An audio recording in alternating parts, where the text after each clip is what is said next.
So ఇప్పుడు మరి ఈ పంచాయతీ ఎలక్షన్లు నిలబడతాయా లేదా? ఇదొక పెద్ద క్వెషన్. డివిజన్ బెంచ్ ఏం నిర్ణయం తీసుకోబోతా ఉన్నది?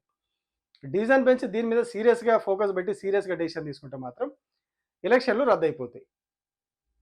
పోటీ చేసిన వాళ్ళు, ఖర్చు పెట్టిన వాళ్ళు ఒక్కొక్కరు పెద్ద పెద్ద హామీలు ఇస్తున్నారు. ఇది ఇంటి పన్ను మాఫీ, ఈ పన్ను మాఫీ, అది మాఫీ, ఇంటికొకటి అది ఇస్తాం, ఇది ఇస్తాం, ఇన్ని లక్షలు ఇస్తాం, అన్ని లక్షలు ఇస్తామని వేలం పాటలు పాడుతా ఉన్నారు సర్పంచులు, వార్డు మెంబర్ల స్థానాలకు. సో ఒకవేళ ఇది డివిజన్ బెంచ్‌లో ఈ కేసు రిజర్వేషన్‌లకు సంబంధించి అవకతవకలు జరిగినాయి, ఉల్టా సీదా అయిందని కోర్టు నిజంగానే గమనించి అక్కడ సీరియస్ యాక్షన్ తీసుకుంటే మాత్రం సర్పంచ్ ఎలక్షన్‌లన్నీ పెట్టిన ఖర్చంతా కూడా గోవింద తీసుకుపోయి గంగలో పోసినట్టు అయితది. అయితే ఆ జిల్లా మట్టుకు కావచ్చు, లేకుంటే రాష్ట్రం అంతా కూడా దీని ఇంపాక్ట్ ఉండొచ్చు. ఎందుకంటే చాలా జిల్లాల్లో ఉంది. నల్గొండలో ఉంది, వరంగల్‌లో ఉంది, ఆదిలాబాద్‌లో ఉంది.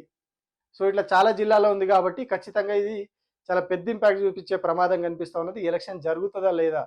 ఒకవేళ జరిగినా కూడా ఆ తర్వాత గెలిచినోళ్ళు సర్పంచులు కావచ్చు, కాకపోవచ్చు.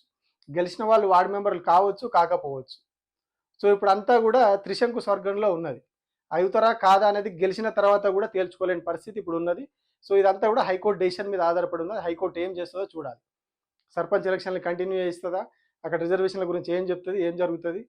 సో గవర్నమెంట్ ఆగమాగం హడావిడిగా చేసిన ఒక పనికి ఎన్ని గందరగోళ పరిస్థితులు వచ్చినాయో ఇది అర్థమైతా ఉన్నది. సో ఇదంతా కూడా పబ్లిక్ మీద ఎఫెక్ట్ చూపిస్తా ఉన్నది.